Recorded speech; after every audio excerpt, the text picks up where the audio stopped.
the managing editor and legendary broadcaster himself of VSiN, Brent Musburger, here on the Rich Eisen Show. How are you, Brent? I am fine. Rich, you excited me running down how much is at stake Wow. this weekend. This is going to be some weekend of the National Football League, my friend. I'll tell you, and I didn't even have to tell you we're looking live anywhere either. I know. We'll be looking live at the Black Hole, if you know what I'm saying here. How are you, my friend? I'm doing great. Do you think this is the last Raiders game in the Black Hole, Brent? You know, I honestly don't know, Rich. Obviously, there's a strong possibility simply because of what Mark Davis has said in the past. If the city of Oakland decided to go ahead and make its lawsuit, there are options in the Bay Area. I don't think there's any possibility that they can come into Las Vegas a year early. Really, Boyd Stadium is far from an NFL standard, not even as good as the StubHub Center where the Chargers have played. So I don't think they're coming here. But the other options, certainly down at Santa Clara, they could share with the 49ers down there. They could go to AT&T, where the San Francisco Giants play baseball. There have been football games played in there. Not ideal, but it's certainly available. Berkeley, not too far. And then again, if they need to go on the road for every home game, you still got the city of San Diego and the city of Glendale, Arizona, where the Cardinals play. But the door has to be left slightly ajar simply because of logistics and what the Raiders face with all the employees in the Oakland area, not to mention the fans and those that have been so loyal to the Oakland brand, despite two moves. One, of course, that was made down to Los Angeles, and the second impending one over here to the new stadium in Las Vegas. As I understand the lawsuit, a law firm came to the city of Oakland and took it on a contingent. They would not charge per hour.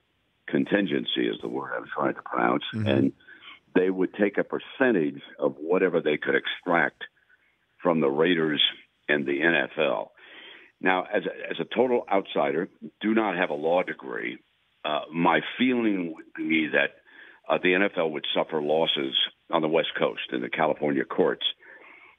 But if they decided to say, we're going to go the distance on this one because these are private businesses and we can move them to wherever we want once leases are up, the Supreme Court sits very, very much in the background on this settlement. And as we all know now, it's a far more conservative court than it has been in some time.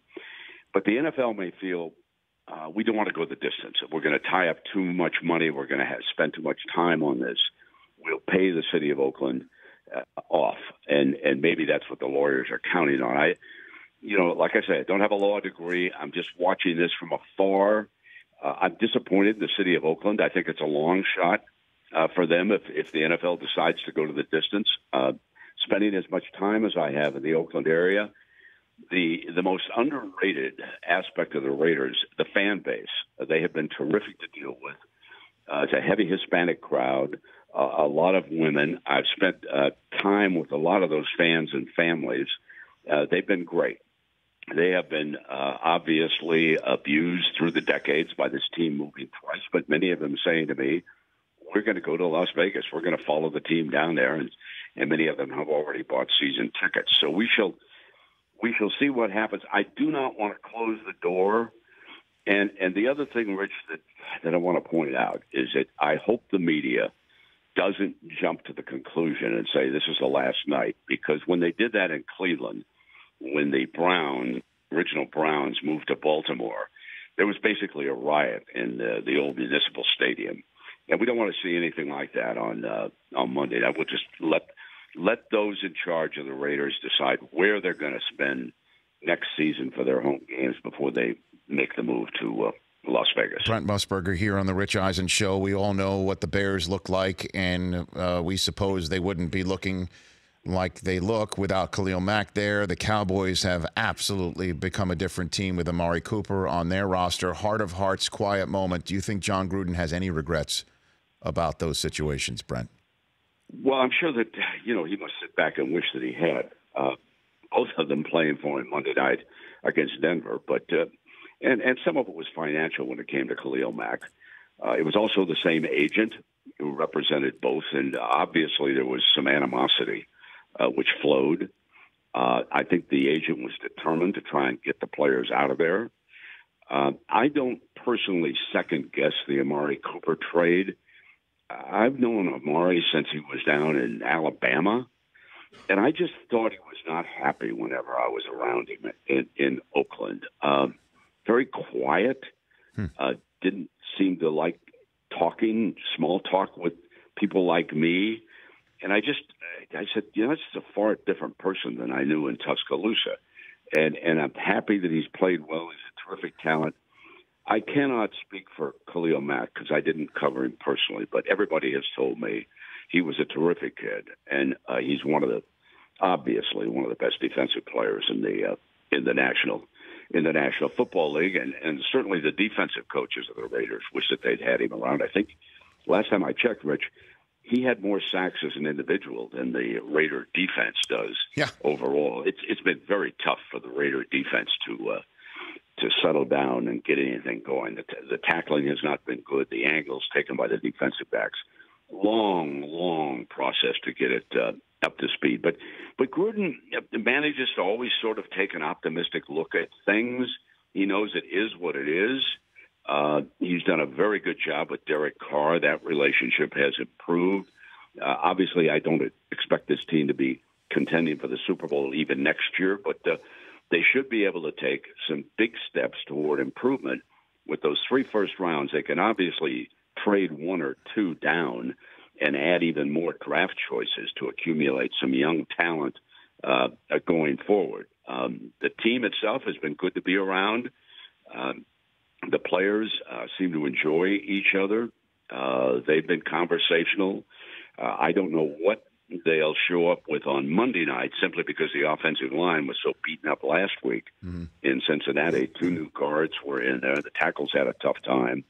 So we'll see. And from all I hear, the Broncos apparently are going to undergo a head coaching change next year. Looks like it. So you never know about the athletes, what the Broncos will come up with. Sure looks that way. Brent Musburger here on the Rich Eisen Show. Which team or teams do your guys in the desert and you are sensing a lot of folks are really falling in love with for the Super Bowl this year, Brent? The New Orleans Saints have been the pick almost all along, Rich, in the NFC. They view that home field advantage down there. They know that Drew Brees plays much better down in the Dome than he has certainly this year on the road. There was a lot of backing of the Rams because we have a lot of Southern California folks who come in here and bet on their favorite team, spend time at the shows, and enjoy themselves in Las Vegas. And that's been a very, very big disappointment, the way that they have sort of fallen on hard times here a little bit in the last couple of weeks. Originally, there was a lot of backing of the Kansas City Chiefs, but now there are questions about that defense going forward. The flavor of the week actually has been the Los Angeles Chargers. They just have viewed how they were able to come back under Phillip Rivers. They get things done. He has got an awful lot of weapons. Once Mike Williams of Clemson stepped up and shook off the injuries, he's got Tyrell Williams in there. He's also got Travis Benjamin with all that speed. Antonio Gates certainly is not the player that he once was. He's a Hall of Famer, and he's pretty good on an 8-9-yard pass. Phillip Rivers, I've seen him twice in person. I've been fascinated watching him. He really takes charge. Unusual throwing motion. He's certainly a Hall of Famer in my eyes. That's a very good football team. Tough defense. I think the head coach there has done an outstanding job with the Chargers going forward. I believe that, although I do think that on your network on Saturday, they're going to have the hands full. The Chargers are in the playoffs, and that's what motivates a player most of all. The Ravens have not yet locked up a spot. So they're going to come in with that defense and a lot of motivation. We don't know if Jackson can handle this going forward on the road, but he's been phenomenal. I saw him in person against the Raiders. The running attack for the Ravens is outstanding, and so we shall see what happens. A few more minutes left here with Brent Musburger here on the Rich Eisen Show. How do you view the national championship race right now? Oklahoma, Alabama, and obviously Clemson. and Notre Dame. What do you think, Alabama. I think it's Alabama and Clemson in the final, Rich. To tell you the truth, simply based on defense. Kyler Murray is just a phenomenal talent. But, you know, the Heisman Trophy actually added a little motivation to the Crimson Tide, as if that talent ever needs it. But there were some teammates of Tua T who tweeted out immediately afterwards, we'll see on the 29th of December. I am really happy that they got off New Year's Eve, and they're going to go a week from Saturday with both of the semifinals. I think that the viewing public is better served by that. You know, New Year's Eve belongs to families and wives, and people go out, and they could never really get the corner turned. I think two very interesting games. I would not look over Notre Dame. I think that Brian Kelly, I'm glad the administration kept him on after that bad season that he had a couple years back. They'll play hard.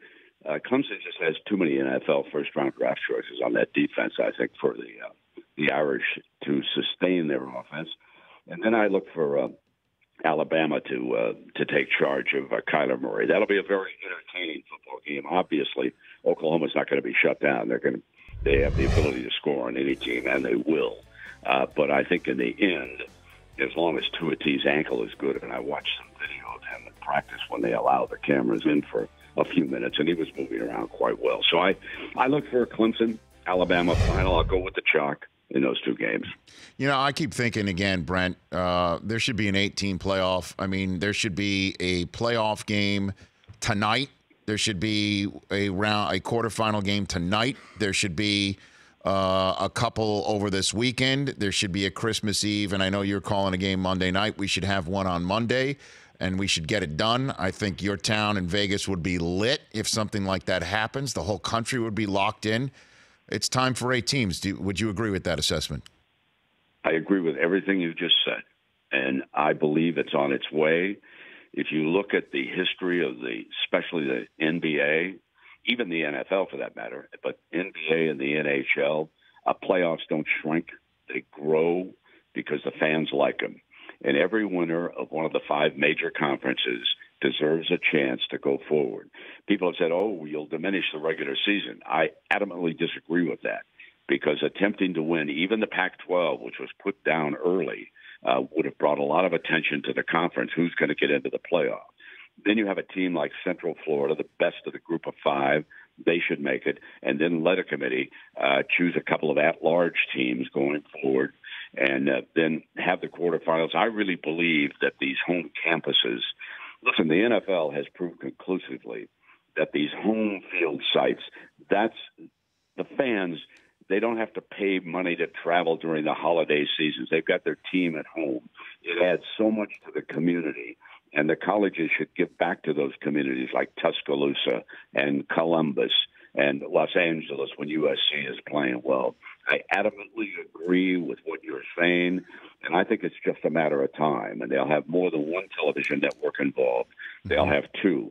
The National Football League, they have proved it going forward. The colleges should not be stubborn. You can still keep a very good bowl season going for some of these teams who deserve an award but are not good enough to play for the national championship. Yeah, it doesn't affect the bad boy Mowers Gasparilla Bowl of last night, Brent. You know what I'm saying? Like we could still hold those. And I like to tell people, let me tell you, having been around the NFL because of doing the radio, much closer to these teams and these rosters, there's so many youngsters who you don't know about in college football that are playing, and there are so many seniors who will never, ever play in the National Football League. They deserve a little bit of a reward if they go to a warm weather city and have themselves a bowl game. If most of us don't watch, so be it. There will be plenty of folks that do, and so it's a great reward. But I do certainly believe in what you're saying. Let's have an 8-team playoff sooner rather than later. Before I let you go, Brent Musburger, there's been a fun game on the internet this week where you create your own bowl game name by taking the last place you shopped and then the last food you ate and add the word bowl, and that's your bowl game. What would that be for you, Brent Musburger? Lee's Discount Liquor Bowl. Well, what did you eat after, or you ate something there? So Lee's Discount Liquor. Oh no, I I would take an In-N-Out burger with me. Okay, so your bowl game would be the Lee's Discount Liquor In-N-Out Burger Bowl. That's it, my friend. Fantastic.